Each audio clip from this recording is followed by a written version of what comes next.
Thank you. Okay, it's time for another little bit of trivia. And this one's on St. Patrick himself. And this is something, again, you can beat him over the head with it come St. Patty's Day. St. Patrick, while he was never officially made a saint by the church, because he predated the procedure for making saints official, he is also known as being the first leader within the church to come out outspokenly against slavery. So all the way back to the early days of the church in Ireland, St. Patrick was opposed to slavery, having been a slave himself. All right, Rob. There he is. Come on down. I didn't know I signed up. By the way, you have to do it? I'm doing video recording of all the stories tonight. If anyone doesn't want their video on the blog or on the internet or whatever, just let me know, and I will, not use it. I'm Rob. I'm going to tell a story about 4 high school students who have a bet every year. They met right here in St. Pete's, and their bet was to go to do carnival acts. They would go and ride a merry-go-round carousel, try to get the brass ring. That would be part of it. They would try to knock over tin cans, the old mechanical style. They would go on with the skee ball. So every spring they would do it, and the bet was whoever won, the other 3 would have to pitch in and buy them new sneakers. They're athletic, everything else belonged to the baseball team. So they go to do the merry-go-round. As they're going around, Alonzo is always one.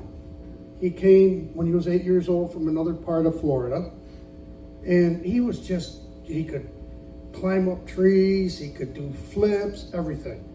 And he was only a short guy about myself. And Mike, his really good friend, was 6 foot tall, lanky. Well, they decide to go, and the merry-go-round. Mike gets on a Prancer horse, which keeps two hoofs in the air, because he's lanky and he can reach for the brass ring. And Alonzo gets on all legs off the ground, the up and down riser. It goes up and down. It starts going around. And the bet is somebody has to get the brass ring twice, not just once, twice. So they start going around, and it gets speeding up. And a carny gentleman comes over, and he will feed these round metal rings into a bar that comes out. Well, you don't know what order he's going to put them in, and as he feeds 4 or 5, they keep whipping up the metal ones. Pretty soon, Mike reaches out, and he's right in front of Alonzo on the horse, and he reaches out and gets the brass ring. So now he's teasing Alonzo, and they're laughing about it. So they take a break, they get back on, same difference. As they start going around, it looked like Mike was going to finally win. He reaches for that brass ring, and the bar out there, as he goes to put his hand, lowers. And he misses it, and then Alonzo grabs it. So they get off the horse, and now Mike is really mad. He couldn't figure out, because he thought it was an optical illusion. Could not figure out what was going on. And the other buddies teased him, and they said, let's just take a little break, and then we'll go shoot some skee ball. They added some points, and they were laughing at him.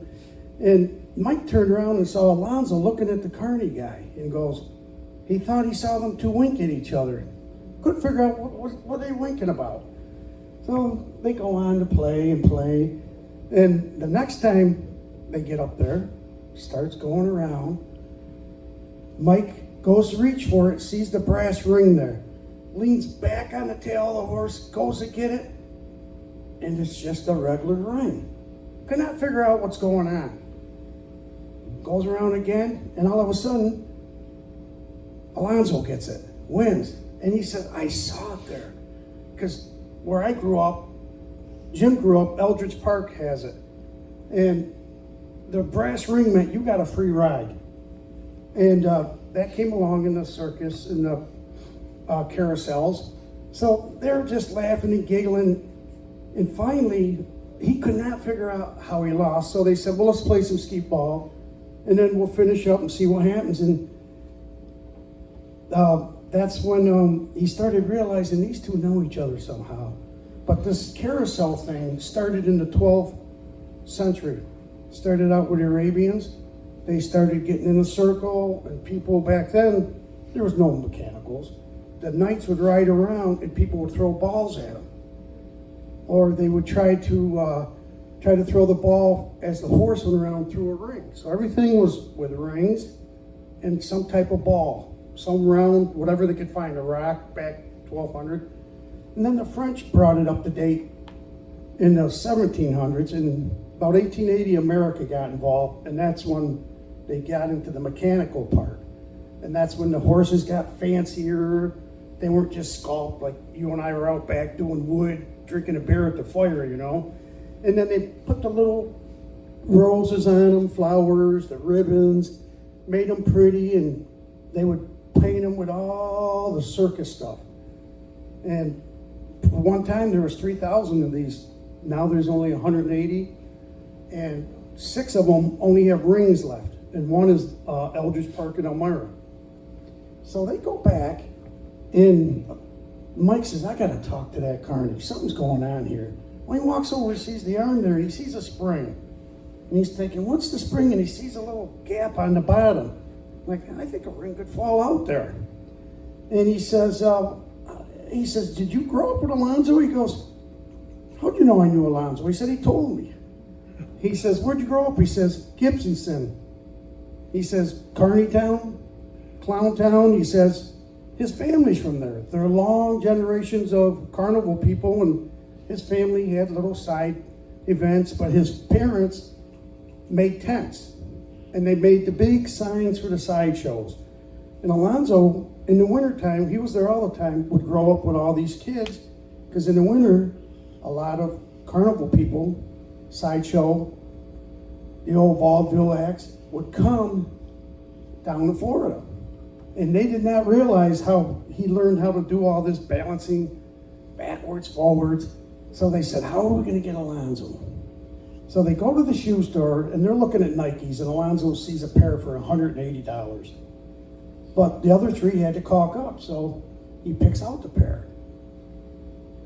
Takes them up to the counter, and Mike says, well, I'll use my credit card. You 2 have to pay me back. So they go out to the car. Mike gets all the package, puts it in the bag, and Alonzo's just as happy. And, well, they drop him off at home. And when they got there, he says, Mom, I won again. Look at these shoes. He puts the Nike box out there. And he goes, open it, Mom. She opens it and looks at it, and she's shocked. Like, why would you get these type of shoes? What do you mean? On top of these $29.95 Converse with the high tops was a sign that W.C. Fields used to say. You show me, or he said that you show me a sucker fool, and I'll take his money. And he left it on top of the sneakers, and Alonzo finally got played. Thank you. Very good. All right. Thank you.